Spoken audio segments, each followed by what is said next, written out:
नमो नमः। आप सभी का स्वागत है मेरे YouTube चैनल संस्कृत पढ़ लो में।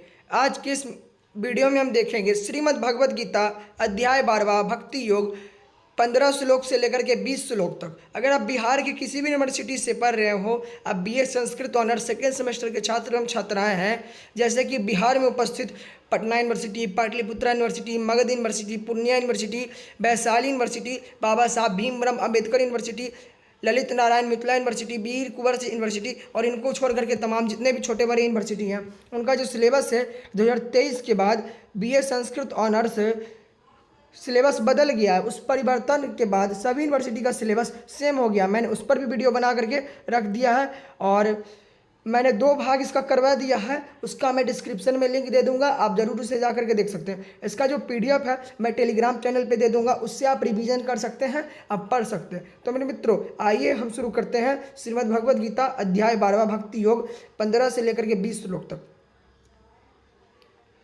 सबसे पहले तो मैंने आप लोग को अध्याय 12 का भक्ति योग का पहला श्लोक मैंने आप लोगों को समझाने का कोशिश किया था।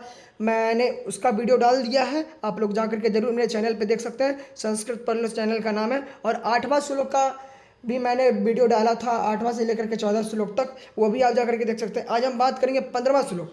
15वां श्लोक में क्या खास है, क्या भगवान ने कहने का कोशिश किया, तो आइए देखते हैं।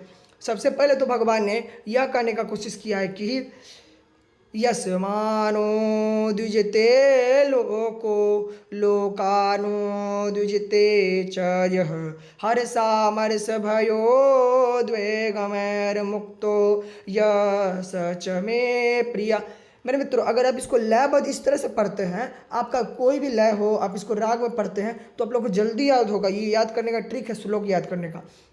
अब इसको सामान्य रूप से पढ़ करके इसके हिंदी अर्थ को समझते हैं और इसके बाद देखेंगे कि हम किस तरह से इसके शब्द को देख करके हम इसके हिंदी अर्थ को अपने से बना सकते हैं। तो सबसे पहले तो श्लोक का आप इस तरह से पाठ कर सकते हैं। यस्मानो द्विजते लोको लोकानो द्विजते च यः हर्षामर्ष भयो द्वैरगमर मुक्तो यह स च में प्रिय। यहाँ पर भगवान कृष्ण ने यह समझाने का कोशिश कर रहे हैं कि जिससे किसी को कष्ट नहीं पहुँचता तथा जो अन्य किसी के द्वारा अविचल नहीं किया जाता, जो सुख दुख में भय या चिंता से संभाव रखता है, वह मुझसे अत्यंत प्रिय है, वह मुझे अत्यंत प्रिय।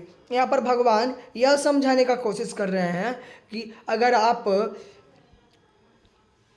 कष्ट नहीं पहुंचाते हैं किसी को और दूसरे से आप दूसरे को देख करके प्रसन्न होते हैं और सुखी दुखी रहते हुए भी भगवान को स्मरित करते रहते हैं और उनके चिंता में लगे रहते हैं, चिंता रहित रहते हैं, संभाव रहते हैं, तो आपको भगवान अत्यंत प्रिय लगेंगे। आपके लिए भगवान अत्यंत प्रिय हैं, आप भगवान के लिए अत्यंत प्रिय हैं।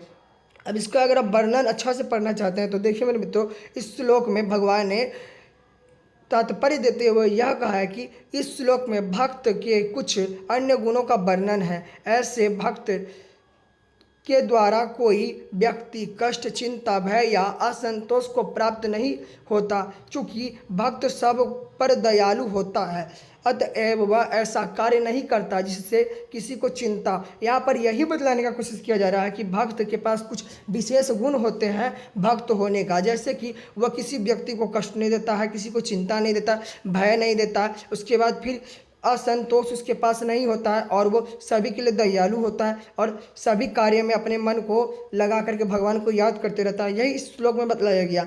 अब इसके शब्द को देखते हैं जिससे आप इसके अर्थ को बना सकते हैं खुद से। यस्मात् मतलब जिससे, ना मतलब कभी नहीं, अद्विजते मतलब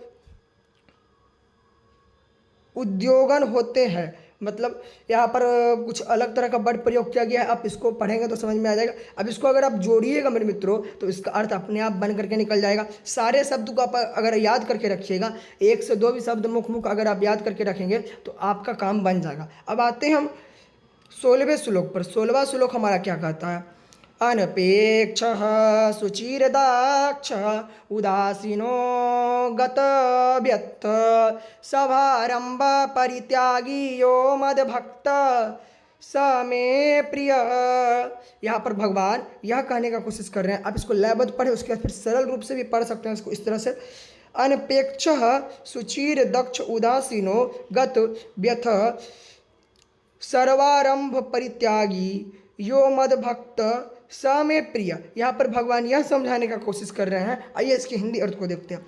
मेरा ऐसा भक्त जो सामान्य कार्यकलाप पर आश्रित नहीं है, जो शुद्ध है, दक्ष है, चिंता रहित है, समस्त कष्टों से रहित है और किसी फल के लिए प्रयत्न नहीं रहता है, मुझे अतिशय प्रिय है। यहाँ पर भगवान यह कहने का कोशिश कर रहे हैं, अगर आप सामान्य कार्यकलाप में नहीं लगे हुए, आश्रित नहीं है, जैसे खाना हो गया, मतलब हर समय खाना हो गया, उसके बाद फिर हर समय किसी से बात करना हो गया, या किसी बात का चिंता करना, ये सब सामान्य कार्यकलाप हो गया। अगर इस पर आप आश्रित नहीं है, आप शुद्ध है, दक्ष है, किसी भी कार्य में अगर आप दक्ष है, भगवान की पूजा में आप दक्ष है, या किसी भी कार्य में आप दक्ष है जो भगवान को समर्पित करके कर रहे हैं, या चिंता रहित है, आप समस्त कष्टों से आप रहित हैं, किसी फल की आप इच्छा नहीं करते हैं, तो आप भगवान को तब भी प्रिय हैं। यहाँ पर यह भी भक्त का लक्षण बतलाया गया है। तो आप अब इसके शब्द को उसको जानते हो, इससे भी आप हिंदी इसके बना सकते हैं। तो अनपेक्षा मतलब इच्छा रहित,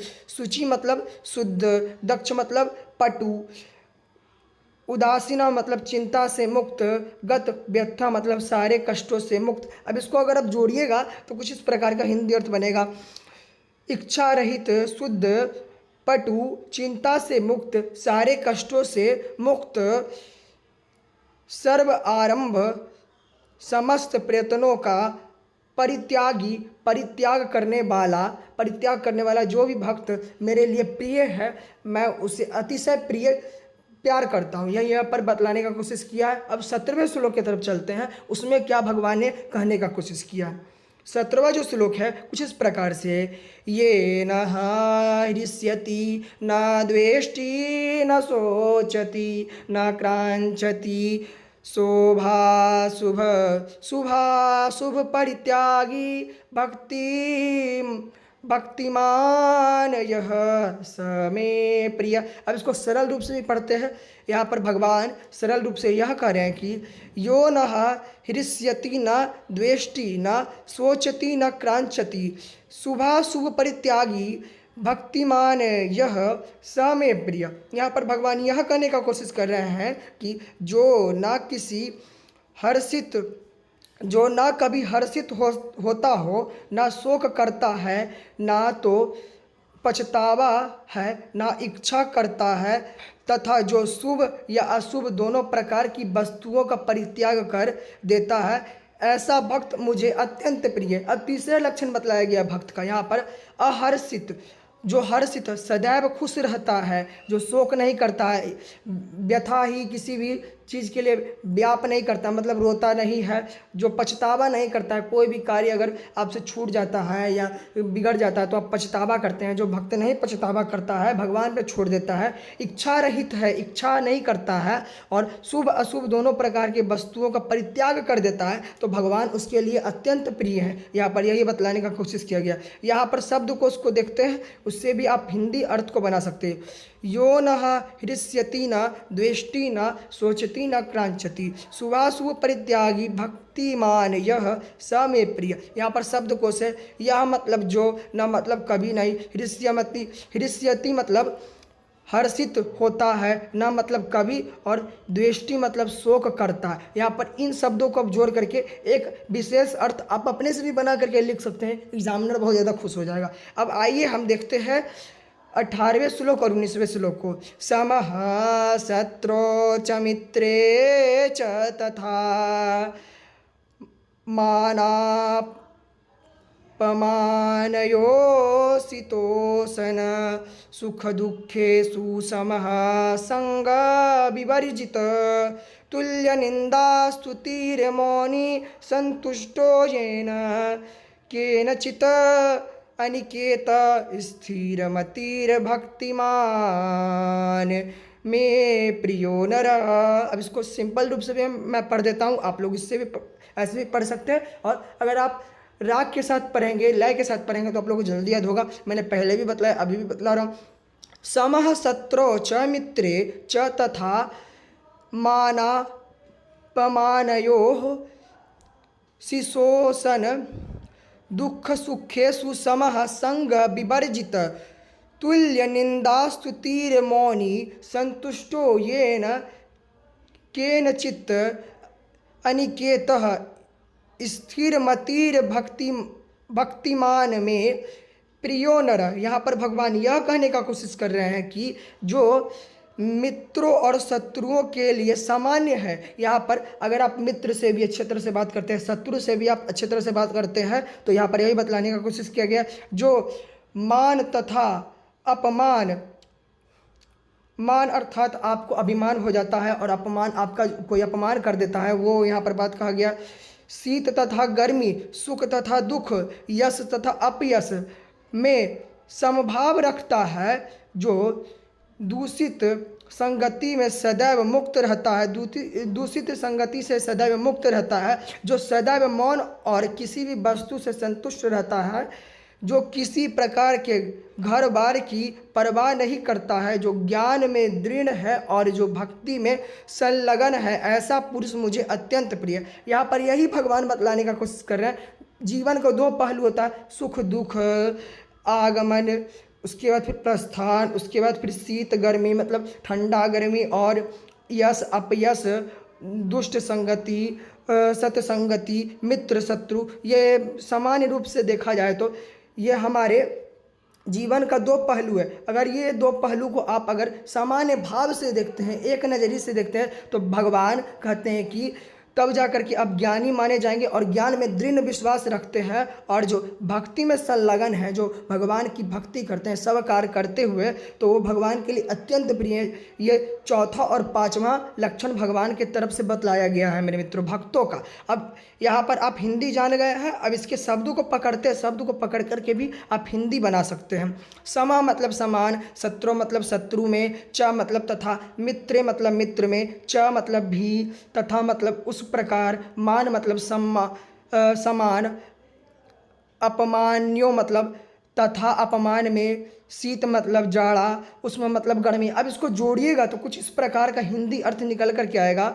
समान शत्रु में, मित्र में, उसके बाद फिर इस प्रकार समान, अपमान, जाड़ा, गर्मी में जो एक समान भाव रखते हो, उससे भगवान अत्यंत प्रिय होते हैं। ऐसे अत्यंत प्रिय है भगवान के लिए। यहाँ पर यही बतलाने का कोशिश किया। अगर आप चाहें तो इसके विस्तृत रूप को भी पढ़ सकते हैं, यहाँ पर मैंने PDF दे दिया है। और मेरे मित्रों अब आते हैं लास्ट श्लोक पर, जो बहुत सुंदर श्लोक है।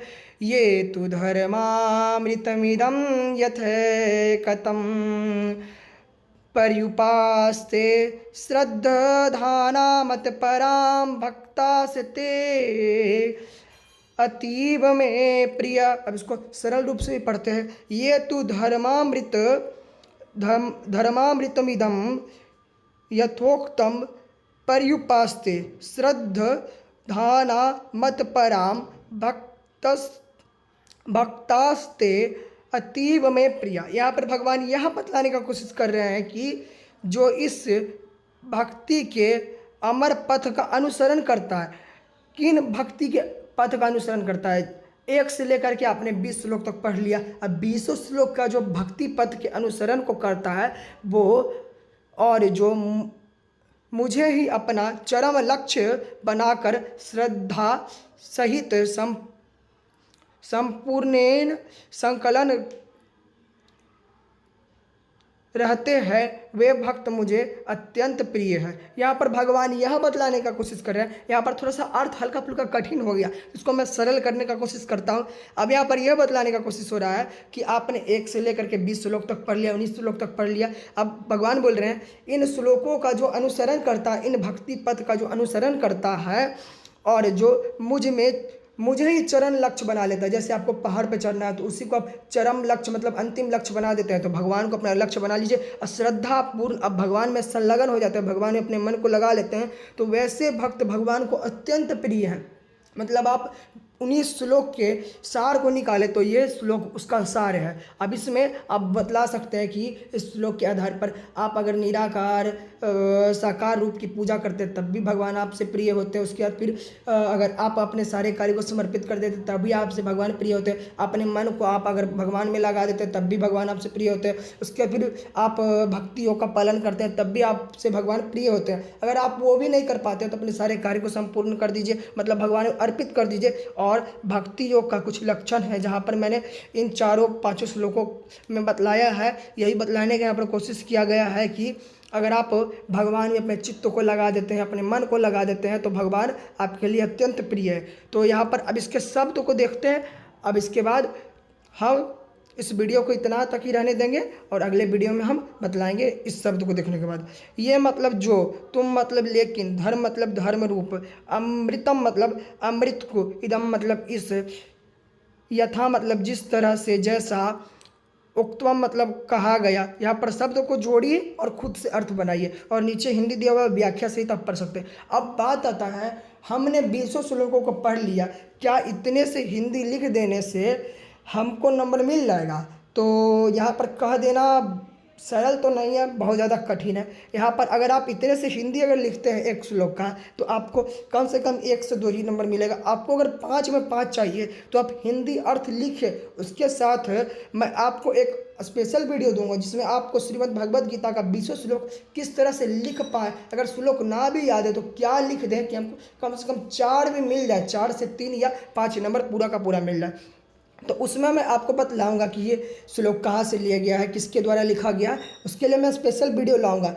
अब इससे 15 से 10 नंबर का क्वेश्चन हर बार पूछा जाता है, तो आप किस तरह से लिखें तो मेरे अगले वीडियो को आप देखिएगा। उसके बाद फिर मैं किरातार्जुनम में आऊँगा, मेघदूतम में आऊँगा, जो हमको सरल लगे 9 दिन के अंदर में हम यथापूर्वक मैं आपके लिए वीडियो लाऊंगा। और जो बचा जो दिन है आज का, मैं आज कोशिश करूँगा कि एक टॉपिक पर और वीडियो लाने का कोशिश मैं करूँगा। आज तो जन्माष्टमी है, तो आप लोग जन्माष्टमी की हार्दिक शुभकामनाएं। आप लोग जन्माष्टमी मनाइए, मैं कोशिश करूँगा। और इसका जो PDF है मेरे टेलीग्राम चैनल पर चला जाएगा, जरूर जाकर के आप पढ़िएगा। अब 20 श्लोकों को आप लयबद्ध पढ़िएगा और उसको आप उसकी हिंदी को देखिएगा, उसको शब्द को देखिएगा, जरूर याद हो जाएगा। नहीं याद होगा तो मैं उसका भी ट्रिक बतलाऊंगा कैसे आप लिख सकते हैं। अगर आप किसी भी यूनिवर्सिटी से पढ़ रहे हैं तो सभी का सिलेबस सेम है। मैंने पिछले वीडियो में बताया, इस वीडियो में बताया और अभी भी बतला रहा हूँ। मेरे मित्रों, आज के बस इस वीडियो में बस इतना ही। और ये मेरा चैनल है संस्कृत पढ़ लो। मेरा बस एक ही उद्देश्य है, सर्वत्र संस्कृत सहज संस्कृत। और मेरा टेलीग्राम चैनल है, उस पर यह PDF चला जाएगा। सहज संस्कृत, सर्वत्र संस्कृत, उच्च संस्कृत, सहज संस्कृत। नमो नमः।